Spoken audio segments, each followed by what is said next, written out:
Alright, I'm back for number 3, section 3, after Scout ran away from me, so I got him found and I got me some coffee. So this is going to, section number 3 is advanced filming and field production techniques. So again, this is just what I've found works well for me, largely as a hunting guide, and I've done some freelance videography work as well, but most of my filming is while I'm guiding. So these are adventure hunts in Alaska, but I think you'll find ways to apply them in your do-it-yourself hunts, maybe deer hunting, in the lower 48, or any type of, or goose hunting or whatever. You'll find a lot of similarities here, I'm sure. So for me, when I'm filming hunts, a lot of times they're 10 to 15 days long. Days 1 and 2, I just film everything throughout the day. Again, I'm guiding, so I'm not able to film everything, but I just try to film bits and pieces from start to finish of the day. Because you never know when, I don't ever know when the hunt's going to end. I guess none of us really do unless you're there for a week of duck hunting or something. But in big game hunting, you don't know when you're going to get that animal. So to start, kind of film everything. And you probably don't know at this point what the story is, what's unique about this hunt.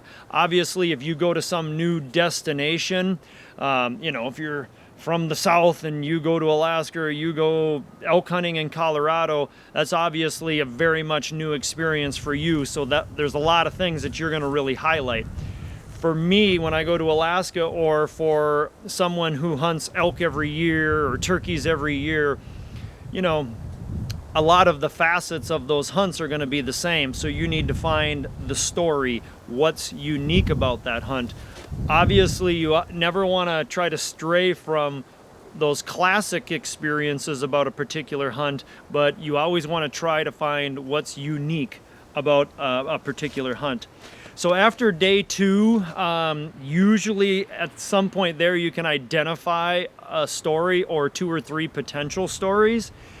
And then as I'm filming, field producing, narrating, then I'm really trying to highlight what I believe the ultimate story in this hunt is going to be. And so I'll focus on that, and then what I'll do is different days as we progress along, again, particularly like on a 10-day hunt. Like one day, I'll film a whole bunch in the tent as I'm filming breakfast and my hunter's having coffee and we're getting ready. And then after that, the rest of the 10 days, I might not really film. I'll film very little, or I won't make any concentrated effort to film another breakfast again. We don't need to see us eating oatmeal 10 days in a row. So one day I might focus on that. The next day I might focus on what all goes into climbing this hill that we're sitting on, or maybe another day I'll focus on this herd of caribou that we've been seeing every day. And I'll take different facets of the experience and I'll focus on them at different times. Again, as you're self-filming, you probably need to be hunting, as well. So you can't be filming everything all the time, because you're no longer hunting at that point. You still need to experience the hunt, or otherwise you don't have a story to tell. So like maybe, as you're hunting a particular spot, like, maybe you're right next to a road, let's say. Well, I wouldn't really try to hide that, because you're probably going to hear traffic coming and going. Maybe kind of highlight that fact. Describe why you're hunting near the road. Obviously, there's probably a reason for it. Maybe some of the challenges, or, maybe the deer are less cautious, in that area because they're so used to humans. Or maybe you have this swamp that you have to go through every morning to get to your stand, or some big hill you got to climb that makes you feel like your lungs are going to explode, Key in on that. Key in on maybe the weather, or maybe there was a winter kill. Just start keying in on what you notice about this hunt that's different from others that you've had. And highlight adversities that you're experiencing, or anything that's unique. but it's so hard. This is one of the hardest things, particularly when you're self-filming, is when you're tired, it's wet, and you're miserable. The last thing you want to do is pull out the camera, but if you do, it's gold. That's where the GoPro comes in handy, just to have something, just to film yourself or film the weather. You know, it doesn't have to be extensive, but get something documented and share how you're feeling, and try to film as much of the external circumstances, the wind, the rain, the cold, as you possibly can. One of the best clips that I have in my my footage vault is I would put my boots outside this tiny little pup tent, and during the night we'd been having tons of snow, like 12 inches of snow, and it was dry and it was cold. Well, that snow drifted underneath my vestibule. My boots, the only pair that I had, not only were they frozen solid, but they were literally 100% full of snow. Kind of a Chichaco move to have them out there, but you know, it was the first time I'd ever had that happen before. It just blew so much, and I didn't know that the snow was that dry because it was so cold. But to film that, me dumping out the snow and then knocking those boots together, and they sounded like two dry pieces of wood practically. They were so frozen. And then I filmed me trying to stuff, from a GoPro angle, trying to stuff my feet into those frozen boots. I mean, you could feel, you know, you knew how bad that felt, how uncomfortable that was. So focus on those adversities. That's where it's tough, but that's what makes the greatest story. And again, find what's classic about your hunt as well, whatever you're going through or whatever you're experiencing, because others will find that relatable, and that's how you'll build a connection with your audience. And focus on the pivotal moments, you know, when, you know, you blow that animal out. You know, don't just, you know, show your head in your hand. Explain what you're feeling. You know, don't sell those moments short, or you bump a herd of elk on your way in and there was a big bull towards the back. You know, those are all pivotal moments. Those really need to be focused on, need a lot of attention, and need that camera running during those times.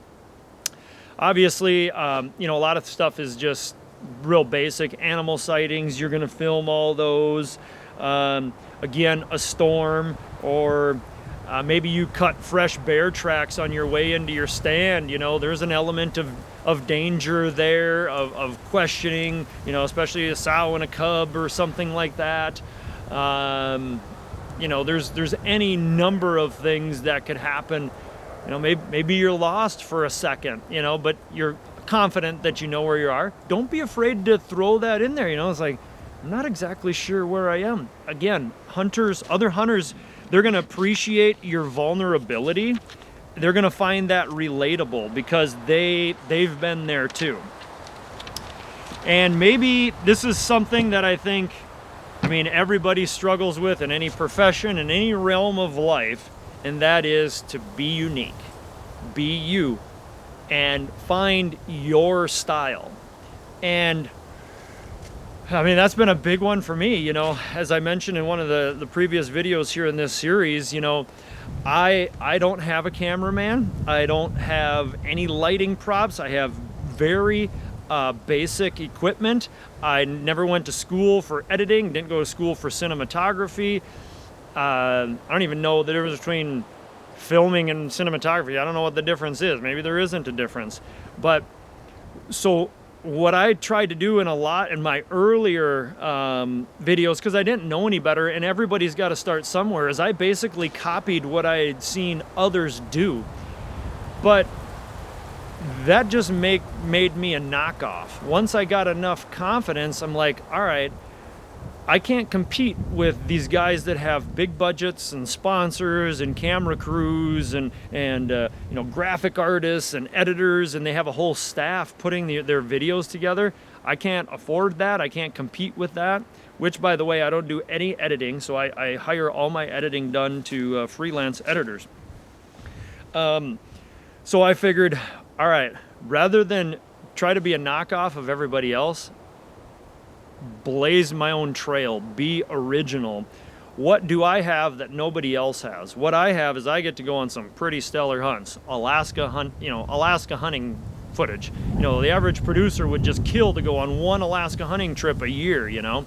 So while I don't have tons of B-roll, I do go to the same general areas every year. So I've built a great vault of B-roll over the years. You know, but I don't actually film. Like if I put the average producer, if he puts, let's say, a 1 hour film together, he's probably going to go through 20, 30, 40 hours of footage. Okay. My films are going to be an hour to 2 hours long, and they will be made from 4 hours of footage. Okay. So my style is kind of rough, kind of off the cuff, because here's what I believe that I can offer that very, very few people can, and maybe nobody's really doing it in my realm, is that after 20 some years of guiding in Alaska, I should have a lot more experience than the guy that comes up, a TV show host that comes to Alaska one time to hunt Dall sheep. I'd have to be a pretty poor hunter to not know a little bit more about sheep hunting than what he does. So what I try to do is really show people what it's really like to hunt Dall sheep or brown bear or moose, and offer my experience and my perspectives of a guy that's been on 50 moose hunts and 50 Dall sheep hunts and, you know, 60, 70, 80, maybe 80 bear hunts. Offer my perspective, my take, and try to intersperse my experience in there, because that's something that nobody else can do. And again, my style is rough, but my style is, you know, to some degree my own. And so people can't find that anywhere else. And my recognizing that and having the confidence to pursue that and explore that, if I have a secret sauce, that's it. Is just do what I can do well, try to minimize my weakness, but really any weaknesses that I have, which are quite a few of them in every realm of life, ask my wife, is try to just give people something that no one else can. That's what should be your focus. And as we go along, focus on your hunt and let your personality come out and share it with others as best you know how. Again, that's going to come over time. So you're just going to have to start somewhere, do the best you can, and you're going to learn with each video that you put together. And I find that it's easiest to be authentic if I think of my children or maybe my future grandchildren. Hopefully that one's a long ways off, but especially with 3 daughters. But think of my future grandchildren 50 years from now. If I could tell a story about this hunt or this experience to my grandchildren, what would it be? You know, you're never going to regret sharing that story. You know, it might be scary at the front end. You know, you might be a little bit vulnerable. You might look like a weenie or a wimp or, you know, an idiot or whatever. But, you know, you go through life long enough, you realize other people's perceptions really don't matter that much anyway, so you might as well just be raw and real, because then you're going to like yourself a whole lot more. And guess what? People are they're going to see that. They're going to know when you're being real and when you're not. And people appreciate, I find, most of the time. You're always going to get naysayers no matter what you do. So stop trying to please them and just try to be who you are. And another thing is that I've got written here: don't be Johnny TV host. Don't speak to the camera and refer to it as folks or guys and say things like, all right, stick with us, or don't go anywhere. Just try to be natural. Just talk to the camera the way I am, like it's a guy standing there, you know, and you're just explaining what's happening in your life. So instead of saying, you know, don't go anywhere, just say something to the fact of, you know, film the tree stand, and like, well, that's going to be my home for the next 6 hours today, or that, and hopefully within an hour, I'm going to be at the top of that mountain, and we're going to spend the rest of the day glassing from there. Something like that. And again, that's hard, but I find the more, like, I watch virtually no hunting. I watch virtually no hunting television, maybe some hunting films once in a while. But watch other like Travel Channel or different things like that and find a style that you like. I find for me it served me well that I haven't really watched a lot of hunting TV. I didn't really stick with the mold per se. And I think that's been beneficial for me to grow as a storyteller. Get yourself out of the box and just realize that you're free. You can tell the story however you want to and figure out for you the best way to do that. So that's to be unique and find your style. The next, and this one's really important, and I always say it to the editors that I work with, is we want to take the viewer on a roller coaster ride. We want highs and lows. When you go on a roller coaster, you start out, you're excited and you're nervous, right? Because you can see the loops and the turns and everything else, and you've seen people do it before, so you're excited. That's what the beginning of your film should be like. You want to give them little tastes of what's about to come.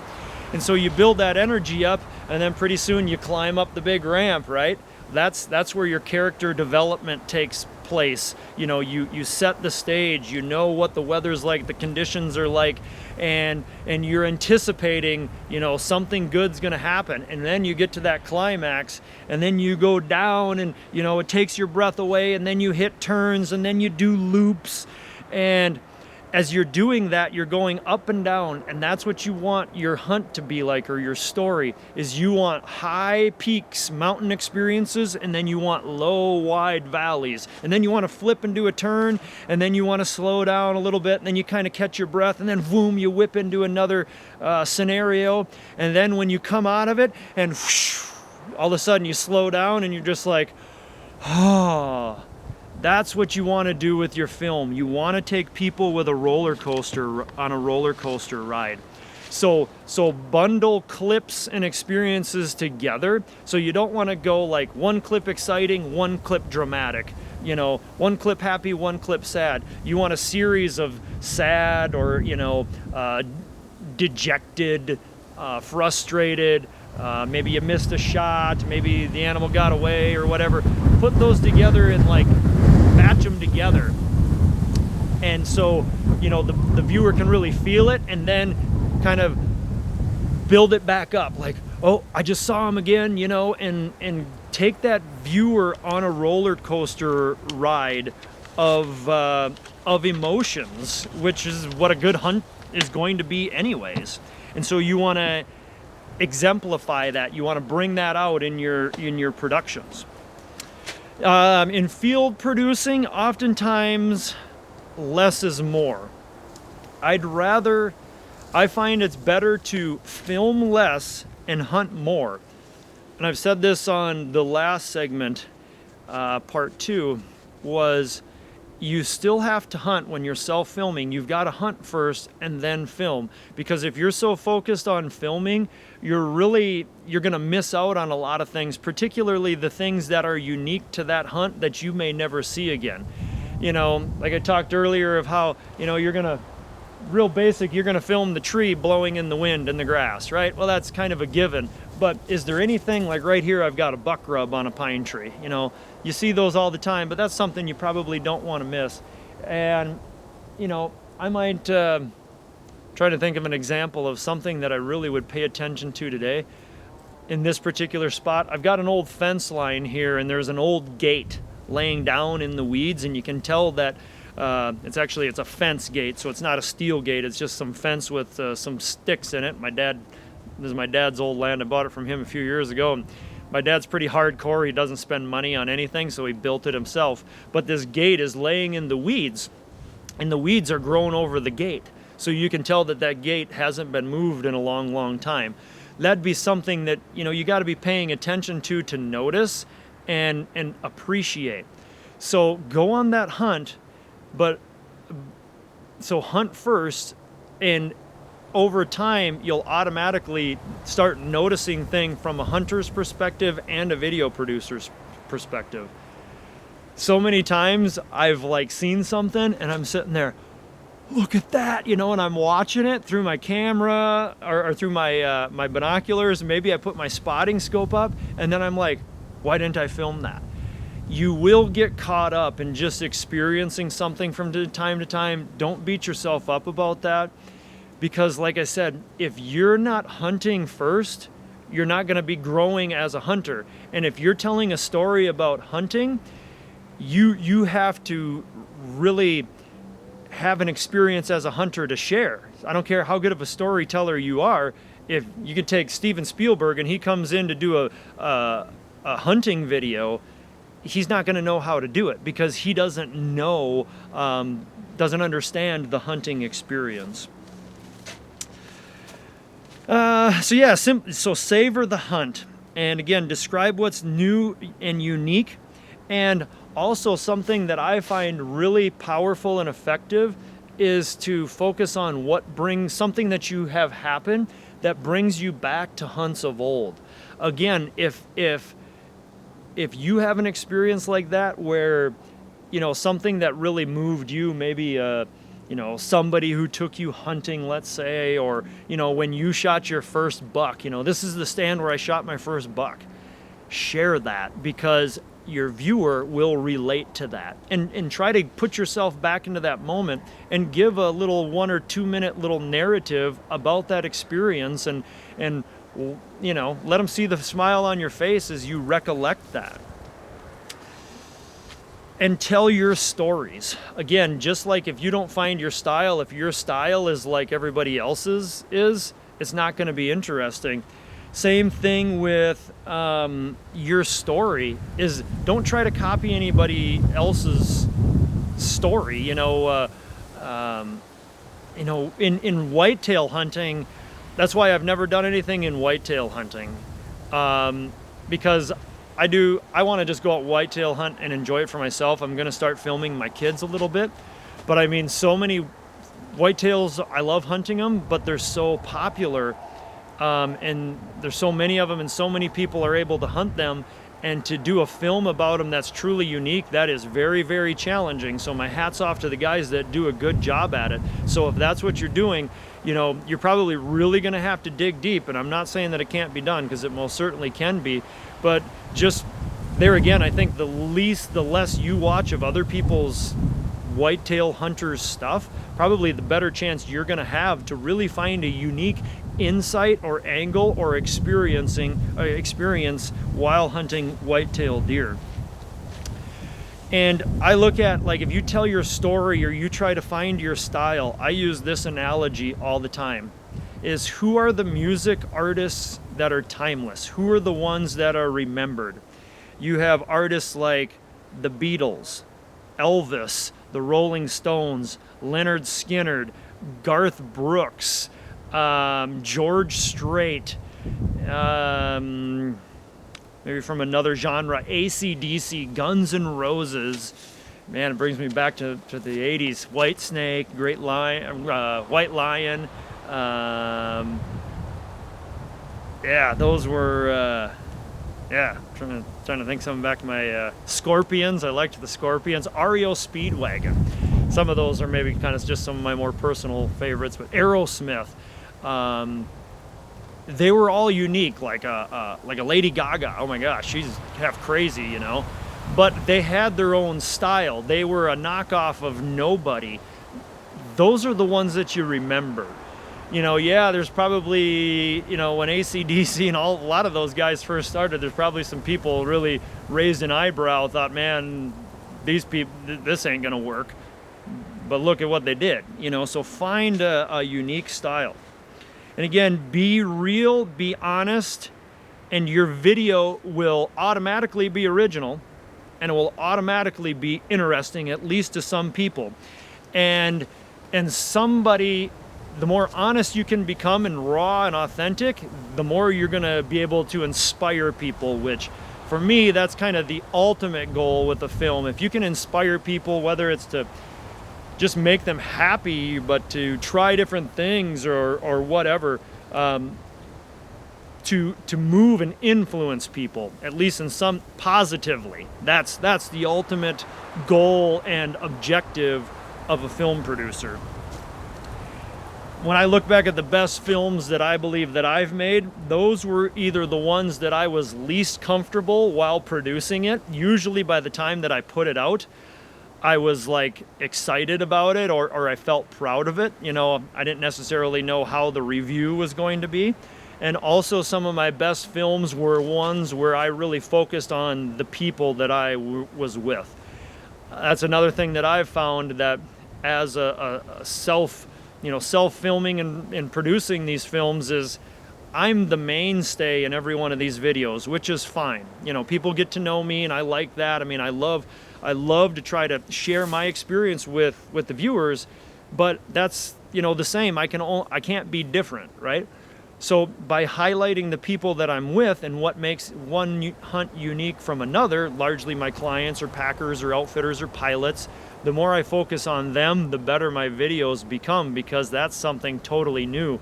And so I find now what I'm doing more than before, because when I started, all I was doing was filming home video, you know, so it was basically just me filming myself and shooting some animals and a few things along the way. Now I'm trying to capture these little chapters or stories of the people that I'm with, and again, really brings the life to the story. So before you begin post-production, your editing process is know what your message is. You know, any good story should have one takeaway, whether you're writing a song, whether you're writing a book, whether you're public speaking or producing a video. You want to really, the best you can, condense it down to one takeaway. You know, maybe 2 or 3, they'll probably be in there, but what's your ultimate message? That's what you should focus on, and everything in your production leading up to the end should build that in some way, shape, or form. When I look at my titles, oftentimes I'll title, this is getting a little bit, maybe a little bit ahead of the curve, but you know, your takeaway should probably, you know, correspond with the title of your film. Usually kind of in a roundabout way. You don't want to like give everything away and just say, you know, I wouldn't want to call my film the 162-inch buck. You know, find something unique about the hunt and you know, play off of that, something unique about the hunt and your ultimate story, or your message, and try to find a title that will fit that. Like, I had a story of a grizzly bear charge. This bear comes at us in the brush, long story short here, but we end up shooting it, I think it was five yards when it finally dropped, and we didn't actually see it because the brush was so thick. We could see the brush coming at us, and it was just like a dark figure. My wife busts my chops on that all the time. Figure. And so we could just see like an outline, like a hazy image. It was basically like, I called it a shadow. This bear coming through the brush. The brush is being mowed down. I mean, we can't see like basically an arm's length out ahead. You know, 3 feet in front of our barrel is all we can see, but the brush is just getting thrown everywhere. The bear is growling, and so we start shooting because he's like right there, and he's going to be on us in no time. And anyways, we killed the bear. Well, I titled it Shadow of Death. And, you know, we've got like a shadow of a grizzly bear paw on the cover. And I mean, I think that was a very effective title because it creates intrigue and causes the viewer to question and use their imagination. It makes them want to look at it more. If you have a picture of a 162-inch buck and it's called The Hunt for the 162-inch Buck, there's not much left to the imagination there. Another one was Face to Face. Me and this guy went down in the river, made a film on this. It was perhaps my best. And I jumped in to pull him out. Next thing I know, I get pulled in with him, and he and I are face to face. And, you know, we've got decisions to make, and we've got to get out of there. We both were figuring we were dead. You know, and that moment was powerful. You know, we were face to face looking at each other. That was a powerful moment. Another one, Legend of Kodiak, is like Kodiak is this legendary place, and this is a film that I'm just coming out with now. You know, Kodiak, just hearing that word, you know, it just creates images, right? And the word legend is a powerful one, and Kodiak is a legendary place. And so I feel that that is a perfect title for it, because this video is all about what it's like to hunt Kodiak Island. And it is a legendary place, and these are legendary hunts that we were on. And so just recognize that you're trying to really spur your viewer's imagination, not only in just your title, but in what you're showing them, particularly in the beginning of your footage. You want to build suspense and intrigue. And there's something called artistic license. And this took me a long time to really accept. Like, as you write, a colorful writer will say things that maybe didn't like necessarily happen exactly as they say, but they're not really lying either. What they're doing is they're building a character. Let's say if I wrote a story about my dad, who I've known my whole life, obviously 42 years, I would say things to you like,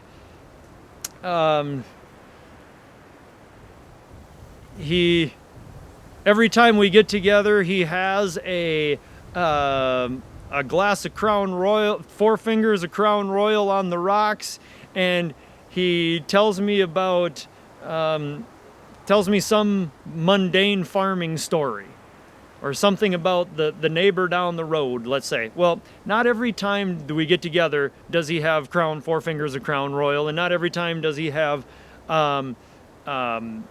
you know, some farming story. But my dad's a farmer. He likes his Crown Royal when he comes over.